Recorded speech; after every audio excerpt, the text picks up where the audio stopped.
Om Tare Tu Tare Tu Re Soha. Om Tare Tu Tare Tu Re Soha. So the stages of path to enlightenment, literally everything from the initial contemplations, the exploration on sort of the nature of how we suffer and how much our mind has to do with that nature of suffering and our misperceptions, misunderstandings, and then what you would contemplate to kind of gain a better just foundation into causes of suffering, causes of well-being. And then through each initial teaching, how one would work through understanding the nature of how we exist, and then the methods to eliminate that suffering, to cultivate a greater degree of well-being and ultimately liberation from suffering. So we've been going through the stages here, and typically the way it's taught in this lineage is someone would just meditate on these. You receive a teaching and you take these analytical points and you go through them and you kind of discover, does this make sense? Does it not make sense? Does it hold up to scrutiny? Does it not? And you explore and challenge it. This is where somebody really gets any sense of reliability, right? It's not because, oh, it's in the book.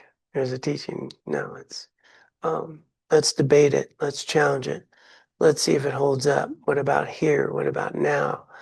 And then we pierce through and start to get some realization from our own side about what makes sense to us, what holds up. And we have some sense of a realization. And if you have that realization, then you meditate with that. You just let it settle in. So the idea is three wisdoms. You hear a teaching, you analyze the teaching, and you meditate on the teaching.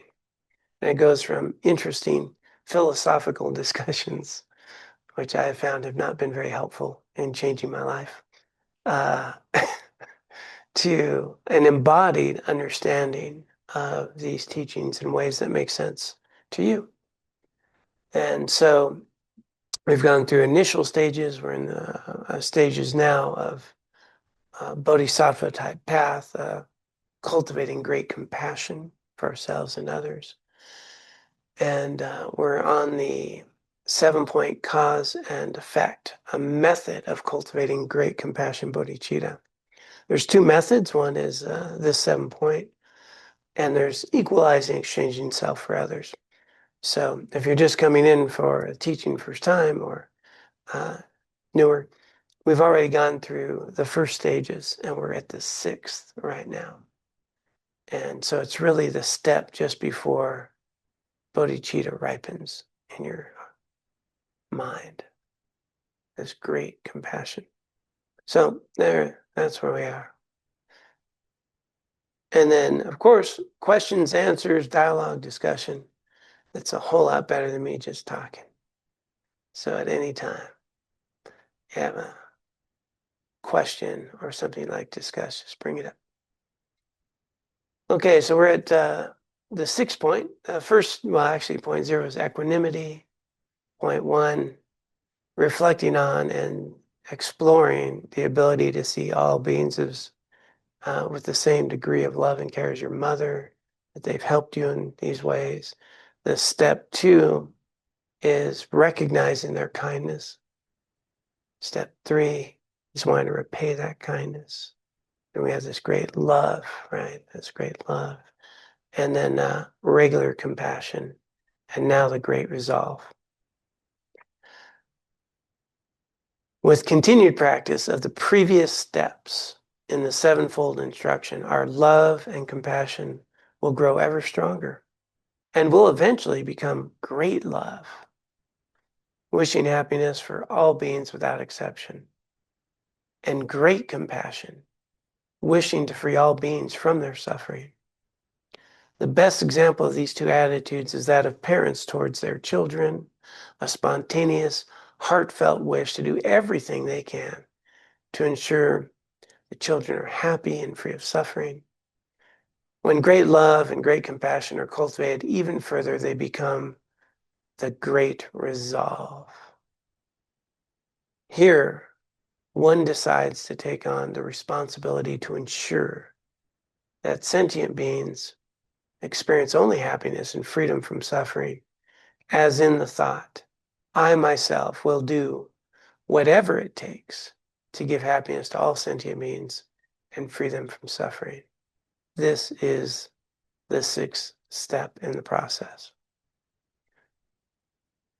So, tall order.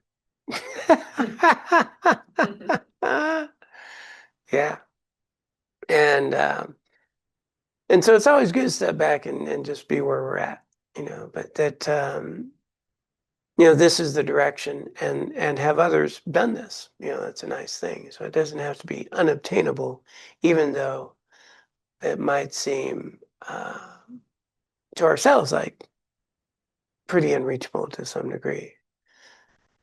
But the teachings here are really about the capacity that we all have to accomplish that type of resolve. That I don't want to see any living being suffer, that I will use my life to the greatest capacity for the benefit of all beings to free suffering, that is why you're alive, that is your single pointed purpose, that it's that mind. And with that mind, it's going to be very hard to have a lot of our suffering. When we recognize that the primary root of our own suffering and struggle is self-centeredness, right? Grasping, clinging to myself. My stuff's most important. I see people through a lens of I like them because we get along. They have my values, they have my views. I don't like them because they don't. This me, them, and then all of that is filtered through. And this is back to equanimity at the start. Fundamentally, when we like or don't like people, it has a lot to do with us, which is really interesting. And sometimes you'll find something out about a person that you don't like, like what they've just gone through or some past experience they've had or trauma they lived through, and all of a sudden, oh, they're not such a bad person. I didn't know that about them. And then we might have people we like a lot, and we find out something, man, I really don't like them because they did that, right? And but it's always going to be this judgment of me and them, and then I like or don't like based on my values, my ideals of how I think the world should be. And this is important to note because that just seems like baseline, right? And yet, do I have a clue how the world should be? I have a lot of clues about how I think the world should be. Do I have a clue about how the world should be? And therein lies the just massive amount of confusion. Because I'll forget I don't know how the world should be. I do know what my preferences are and my self-centered sort of view. And I may forget time to time that I know about this much about the universe and the world and centuries and history and cultures and the unfolding of nature of things. And I'm sitting here evaluating people, places, things, and events on my own sense of things, which is, kind of ridiculous. I don't know who's going to call me tomorrow. How would I know who should be doing what? How do I know that this tragedy that happened today won't ripple out into ways that unfold for all kinds of change in the world? We have all these examples, of, I constantly, one day I'll think of another one. I mean, there's a lot, but I just go back to China invading Tibet, horrific thing, wipe out 1 million people, destroy 6,000 temples, horrific things were done. On the surface, absolutely horrible, right? But then, had they not invaded, would we know anything? Would we be here? Would the Dalai Lama have come out of Tibet?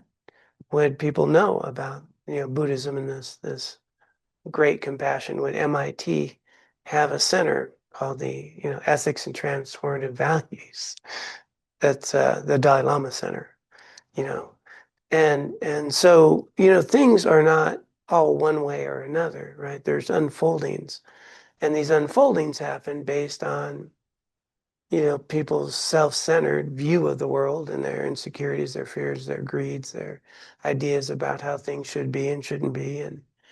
Um, and we're all fundamentally suffering from misunderstanding.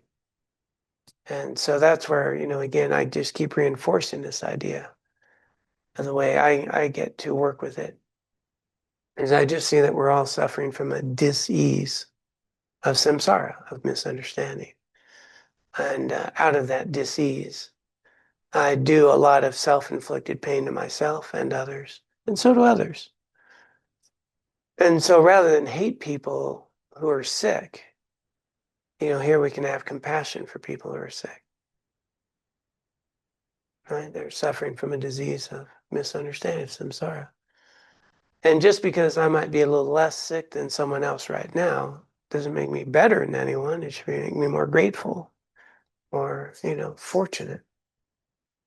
And then want to be able to help. And so back with equanimity, when we have that greater understanding, it's much easier then to have an opportunity to start to recognize I am capable of having compassion first for even some people I don't like very much.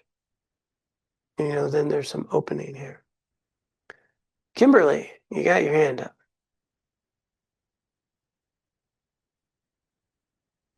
I was about to take it down just because I thought about the question. But I'm going to ask it. Well, why don't you answer your own question if you figured it out? Um, You can share it okay. with us. Go ahead. I'm just not. I was working with a client this morning, and he's trying to figure he has an addiction, and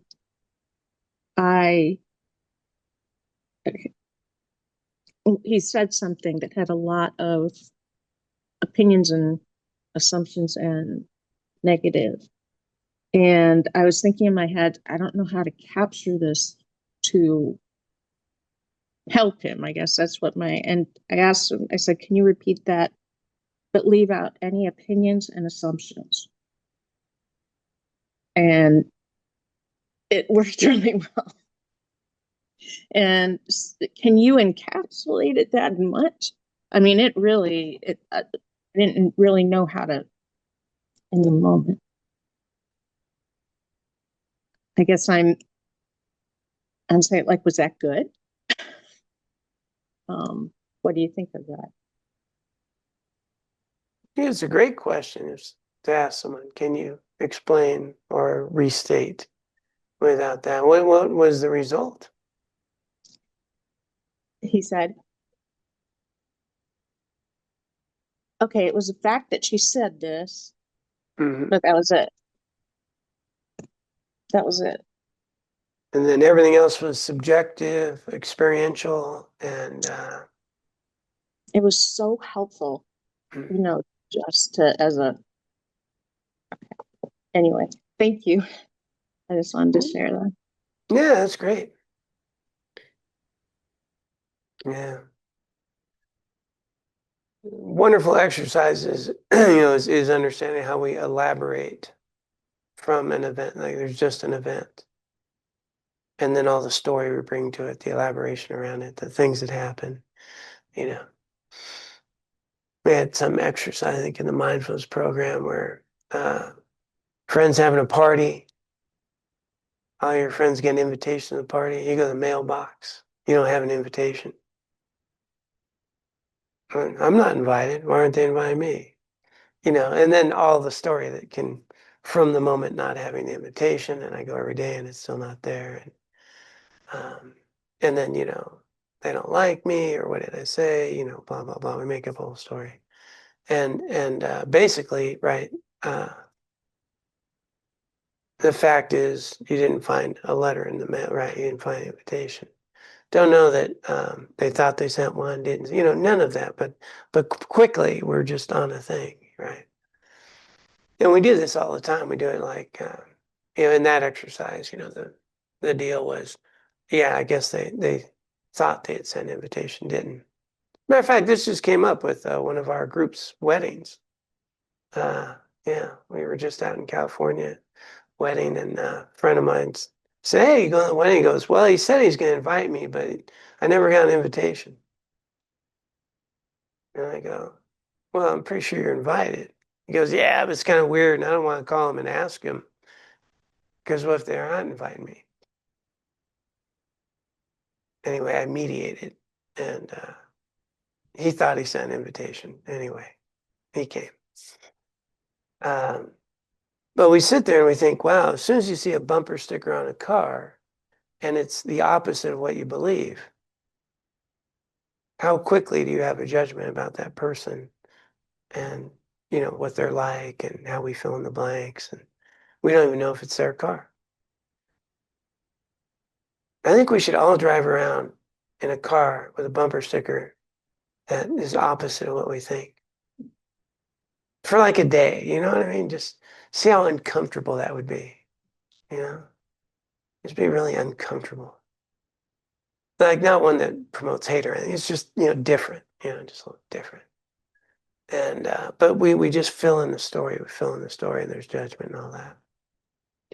So it's nice can we bring things down to, as Kimberly pointed out, just a base of an event that happens and stack on as little elaboration as possible. And that's a good way to live. Now we need some elaboration, right? Somebody's walking down the street, and they've have a gun in their hand, pretty good to elaborate. This is unsafe, I need to move, right?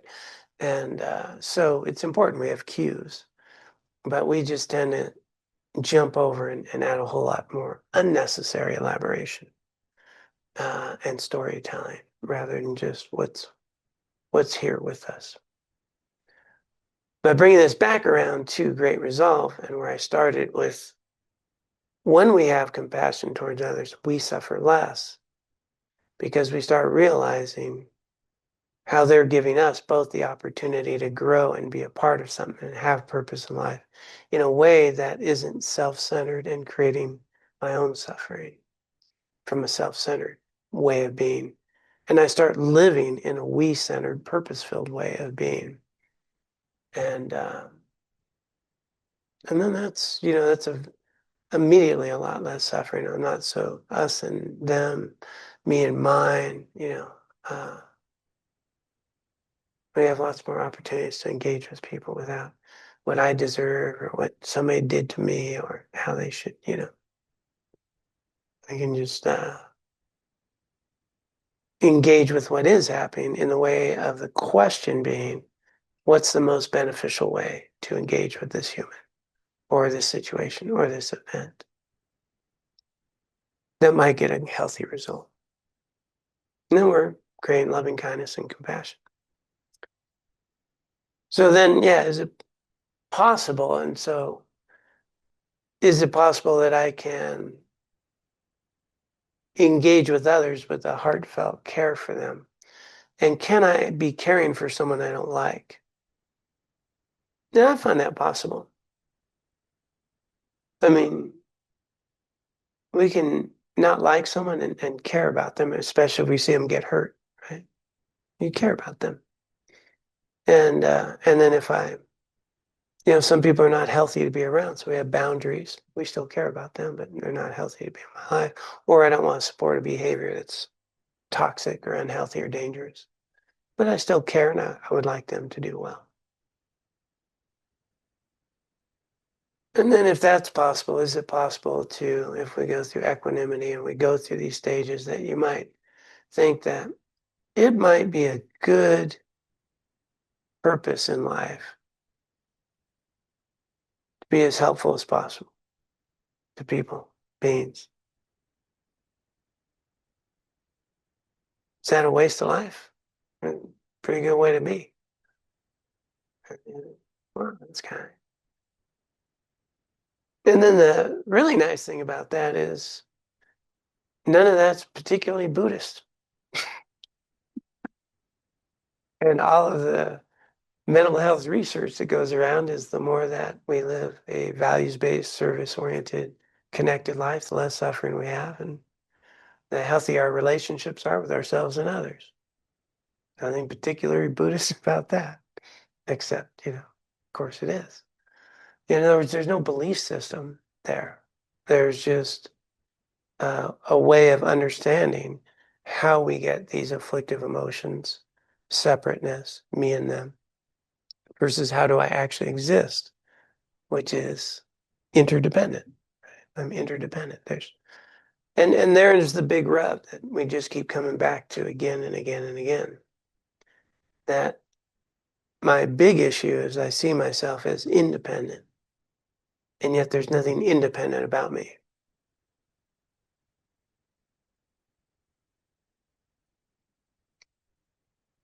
That's a hard one, isn't it? I mean, intellectually, we can get that. Is there anything independent about you? And we can go, no, it's not my body, it's not my thoughts, it's not my emotions, it's not my words, not, everything about me is interdependent. There's nothing that is independent, and my body didn't come from me. I didn't create my body. There's nothing, not changing, just everything about words, language. Uh, yeah, it's funny when somebody says, this is an original work, you know, except it was dependent on everyone who ever taught you anything in your life. Um, yeah. Uh, and but how do you capture that?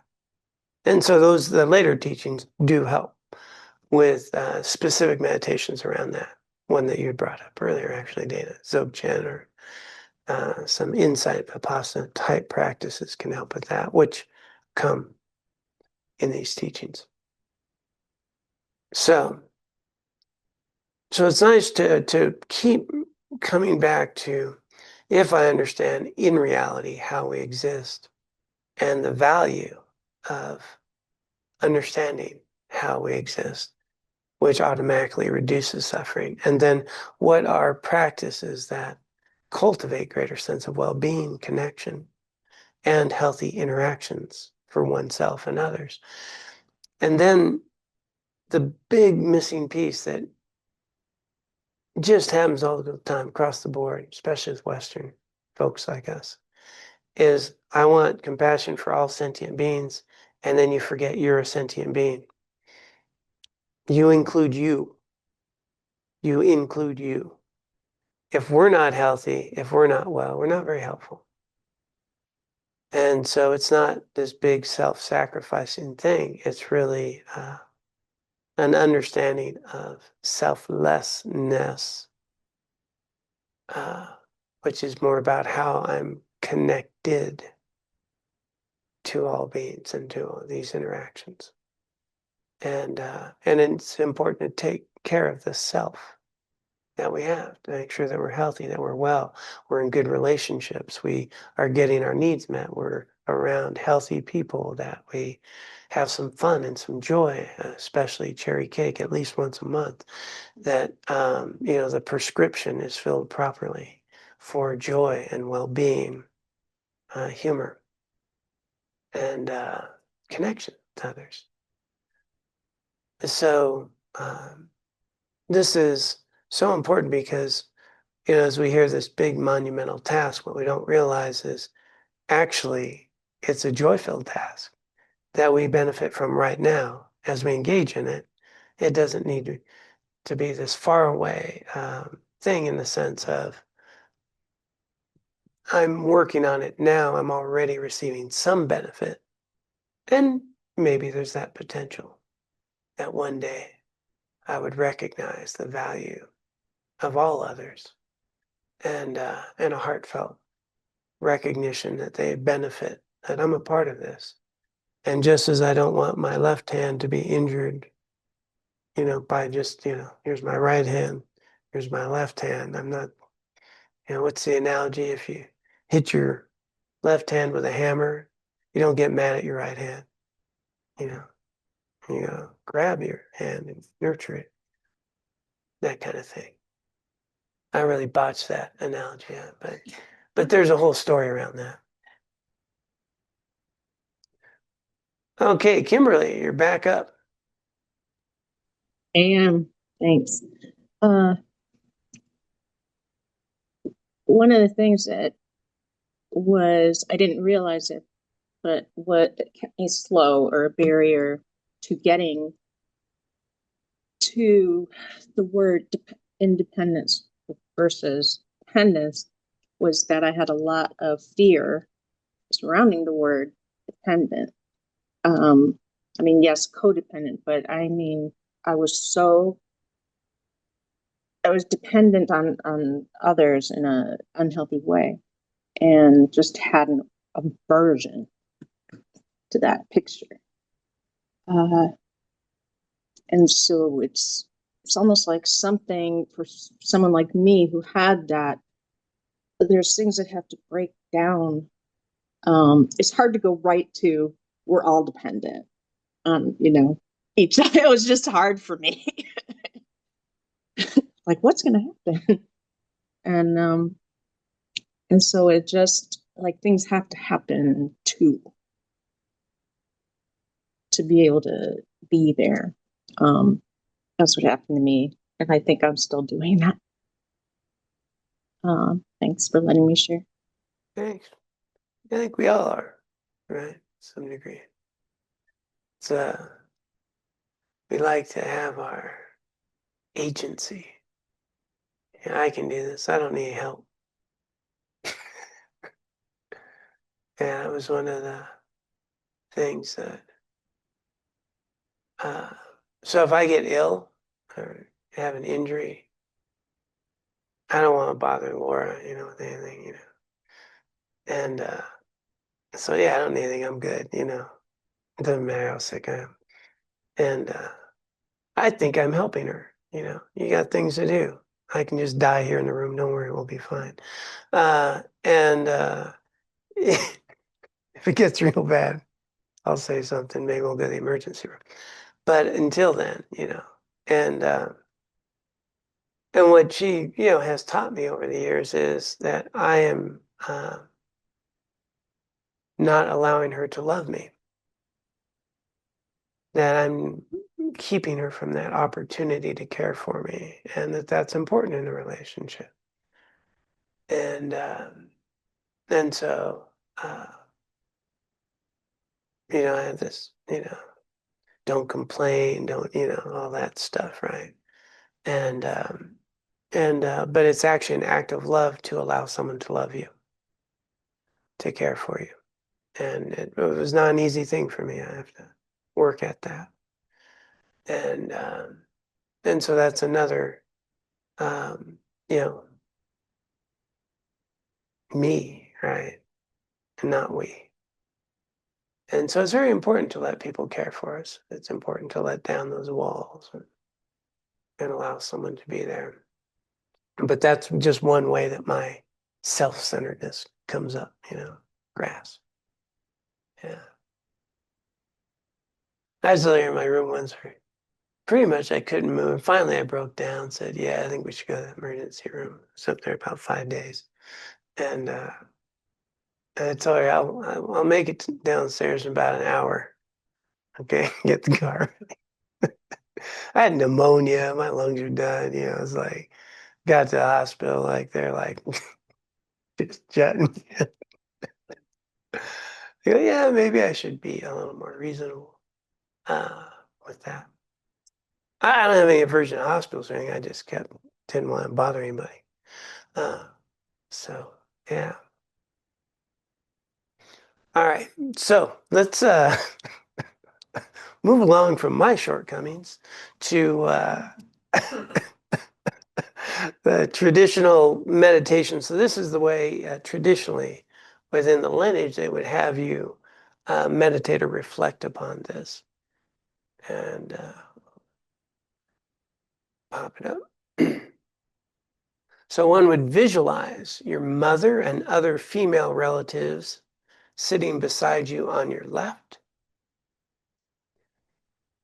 Your father and other male relatives are on your right side. Your friends are behind you. People you dislike are in front of you. If you're surprised by this arrangement, the purpose is to ensure that you keep your enemies in view so you can overcome any negative feelings that you may have toward them, not so you can just keep an eye on them, just so they get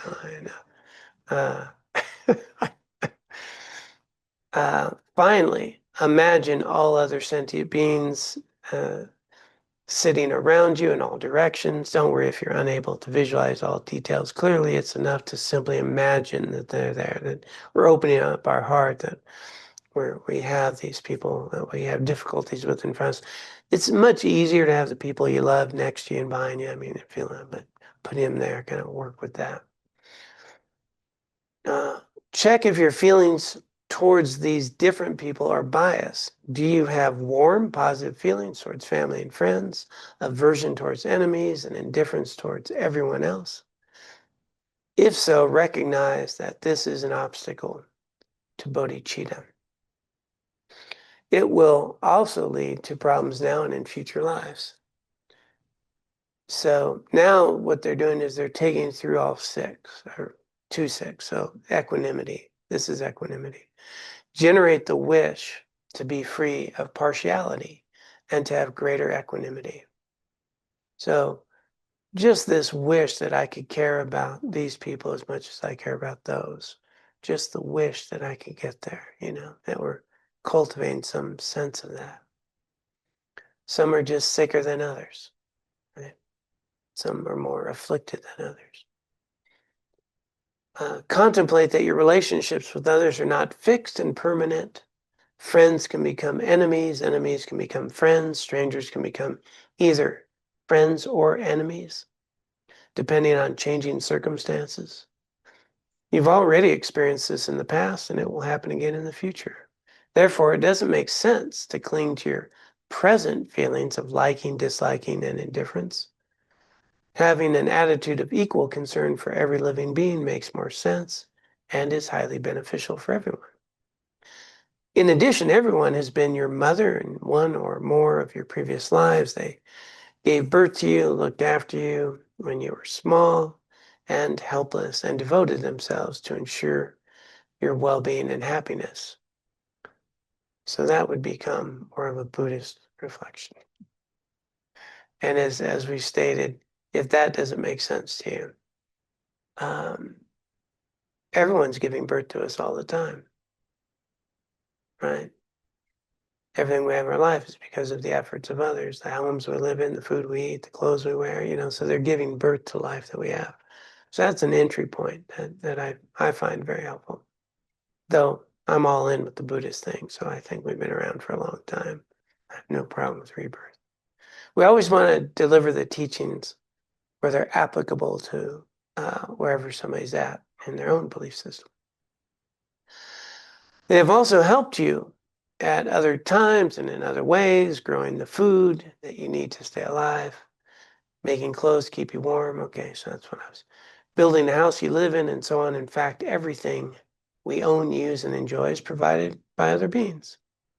Contemplating this naturally arouses the wish to repay their kindness by doing whatever we can to bring them happiness and alleviate their suffering.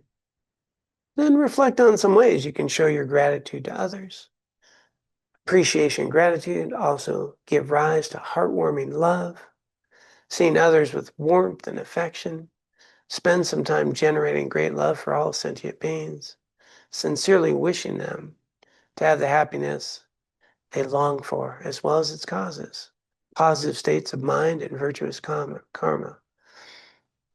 And this is what I call, what do they call it? A life hack, right? Like a shortcut, right? Yeah, okay. Right here. Uh,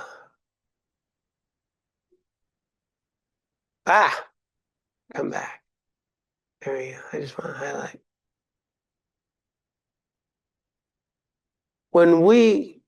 That is not what I wanted. Okay. Here's where I want it. Spence, okay.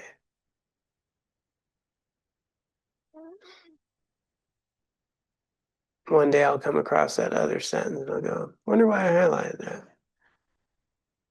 that. We often can struggle with having love for people that we don't like very much, right? There's some people doing some real harm in the world, right? We don't need to name names, but right, there's a lot of harm going on, a lot of people suffering.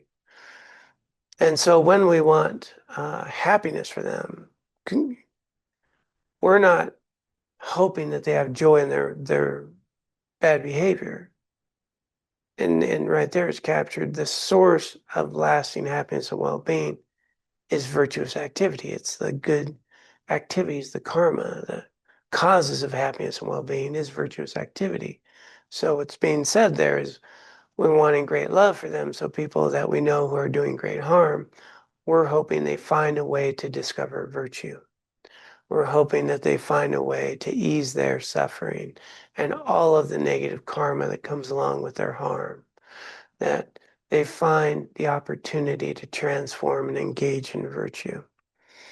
And so it's much easier then to, when we understand the way it works, to have that wish for people that are harmful, because we're really wanting them to stop engaging in harm and engage in virtue and experience the benefit of that. And, in just my own life, I've harmed a lot of people. And, I keep bringing up, for those who don't know, is, I was raised around a lot of violence and, drugs and bullets and knives and just a lot of brutality. And I've inflicted harm in my life on people. So if you met me then, I would be sitting in the front row with you going, here's people I don't like, and here's people that do harm. But 41 years ago, I was able to find recovery, change my life, and a whole different journey happened, right? And likewise with anyone we meet who can be harmful there's tons of stories of redemption of people who had addiction or other violence or had these difficulties who transform their life, who give back to the world, ex-gang members, things of that nature. There's tons of stories. And it's important to remember that how we're seeing someone in a moment, we have no idea what their potentials are for change, for reflection, for transformation in the life they want to live. And, I can honestly say I've never met a human being that doesn't want to be a good human being. I met a lot of them that don't know how, like I didn't know how. And so, just bearing that in mind when we bring the difficult people to mind. So that's the little hack there. Instead of just trying to work through a bunch of tough feelings, we just go, oh, you know what I want? I would like for them to discover virtue. I'd like them to stop harming themselves and others. I want happiness that arises from positive states of mind and virtuous karma.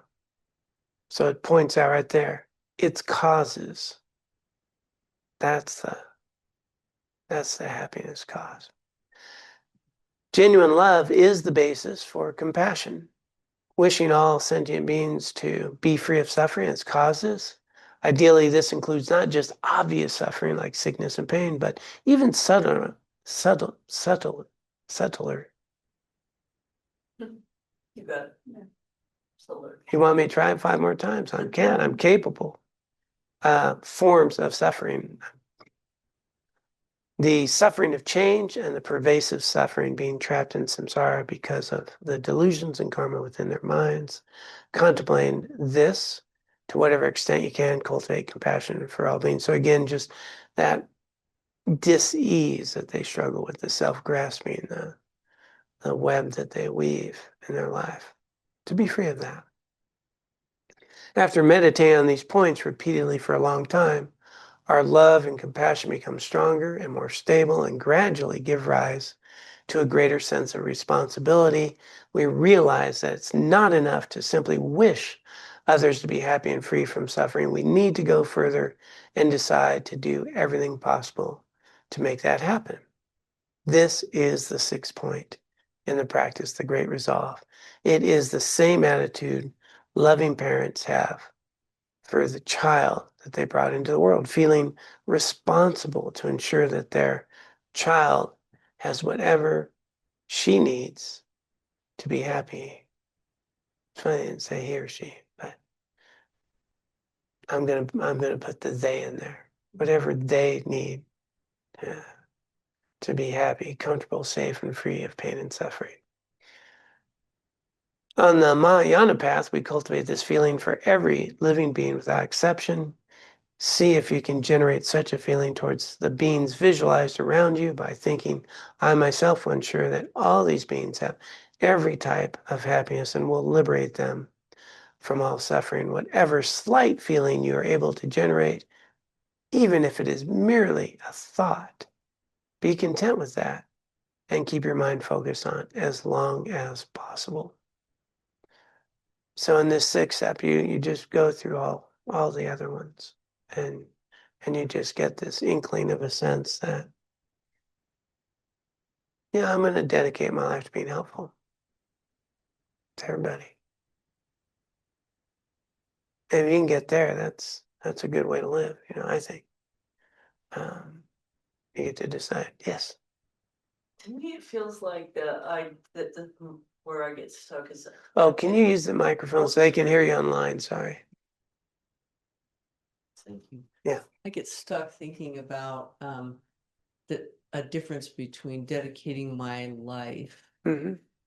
to helping other people find the source of virtue and happiness Mm-hmm. versus I am responsible, because responsible to me sort of conjures an old boogeyman thing about control, and as if I was in charge of this whole thing and I could do that for somebody. And that's a sticking point for me. Mm-hmm. Yeah. And the first point's fine for, where it shifts, and again, this is down the road. This is at some point, if someone had all these realizations, and then that sense of responsibility is making that commitment from your side to do something about everything. That there's a response, kind of like if you see someone hurt and you jump in to help them. You're taking that responsibility. And it's something to work with our minds around, even it's funny how a word can hit us a little differently than another word. And, but it's always your own choice. And choosing to live our life being helpful might be where we're at right now. It's fine. And at some point, there might be a time where, and I keep coming back to the beehive analogy. When you're in your beehive and all that, everybody's working for the good of everybody, right? It's everybody's doing their job, that's their thing. And they're not like checking out the other bee, who's doing this other thing. We're doing the hive thing. And so at some point that might soften for you, it might not. But it's nothing to worry about, I don't think. Or what I think is important is, because here's the other reality, is we need to meet ourselves where we're at. And what a trap that people get caught up in is, I want to have great compassion and this level of responsibility. But I've met very few people who are there, okay? So people will say these prayers, they have these aspirations, and then, except, Jimmy did me wrong and cheated me out of something, and I'm angry at them, right? So I can be nice to my neighbor, but I'm praying for benefit of all sentient beings. So let's be where we're at, like, okay, I'm still working on being okay with Jimmy, and that's totally okay. That's more reasonable than thinking I should have this great compassion for all beings, or responsibility even. It's like, let's be where I'm at. Where I'm at is trying to be helpful. And for me, that's been guiding, some 40 years now, is that if that's my motivation, I'm okay right there. I'm good. And with that motivation, it led me to eventually, being a counselor and a school teacher and a Buddhist monk. And, in other words, that motivation has for 40 years now radically transformed my life. And, maybe one day I'll have the ability to have that personal responsibility. It's possible. But I'll tell you what, I'm a lot more helpful now than I used to be. And so what's being described here are the traditional methods that one would go through for all those things. And at some point, it would just be like it's not the word responsibility, it's the feeling like a mother would have for their child for all beings. That's what they're driving at. The other thing about words here is we always need to remember the language of the Dharma, of the Buddha, is not this language. And then the oldest we have is Pali Canon. And we have a lot of Sanskrit. And so Pali Canon, Sanskrit, and then language, and then words don't always translate. And then they go like into Tibetan. Tibetan created their own language of Dharma, of Tibetan, like the Tibetan Dharma language is different than just regular Tibetan. So it could capture the nuance and fit into the right way to understand the Dharma. So there's a language. And then that language gets translated to English. And then English uses words that don't quite capture. And there's some like constructs and mental things that there's not even an English word for.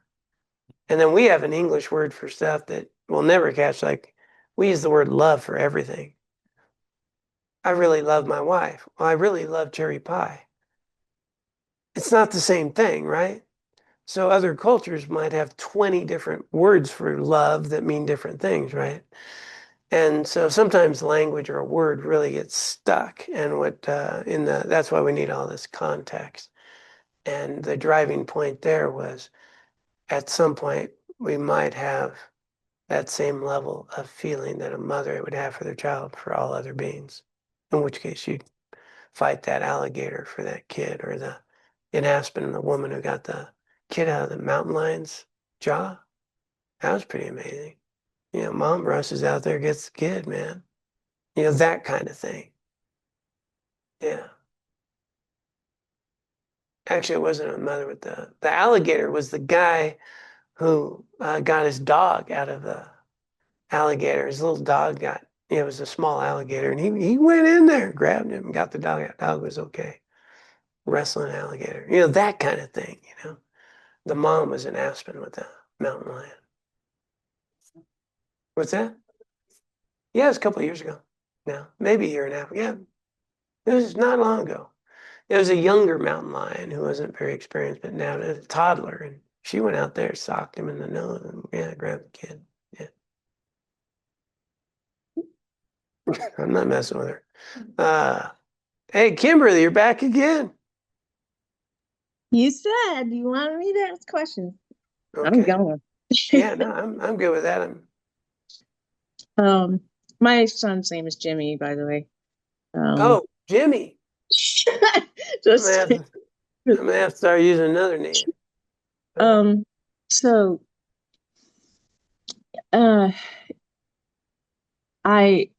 what was brought to mind for me in that last chunk was that at first when I was listening to all this a year and a half ago, I came in and I heard, those things of how to cultivate real happiness and joy. And I was sort of like, I'm doing that. I am helping people. Just one thing, I'm doing that. I'm doing that. I'm doing that. But it wasn't until 6 months later that I made a connection mentally that, wait a minute, I'm not helping people because I'm who I was and the reason I was doing it. Not saying every person, but was to control, not to hurt people, but a lot of it was for myself to maintain what I learned, to maintain something. And then after that, it's how it came in pieces, because help to me wasn't help as it is right now, but I couldn't do it then. And I do a lot of the, not restitution, a meditation that helps me to know what I would have done, and not feel bad about it so much. Hope I didn't ramble, but it's been so baby steps to know that I have been hurting,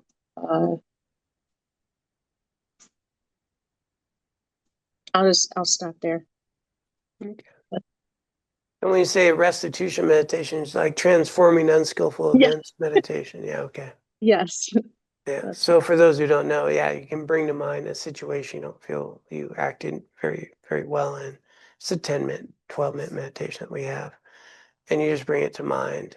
And then you kind of explore, why did I react in that way or do that? What's going on? And then with that situation, that feeling, you understand a little bit more about our motives, what we did, what reacted, and how it was unhealthy. And you just go, okay, that's not how I want to engage. And then you ask yourself, what would be a healthier way when I feel like this, when that comes up? And then you actually get to mentally see yourself acting in the healthier way while you have this feeling, right, of that sensation. And so you get a practice in a very short meditation, responding in a way you're going to feel better about. And so when those sensations pop up, you actually get to have more capacity to make that healthier choice because you've been working with it. And it also gives you, as Kimberly was pointing out, a greater insight into what your real motivations were, at a deeper level, or what was going on. It might have been triggering something from a past event. You have to be aware of. Yeah. So a good meditation, we have it, I think, listed in our community, Transforming Unskillful Events. All right. Let's go ahead and dedicate those who'd care to. We've cultivated a great deal of merit from our time and energy here. There's a lot of things we could have been doing this evening, and we've taken some time to explore the benefits of compassion, being a benefit to others, of cultivating some wisdom and care in our own lives.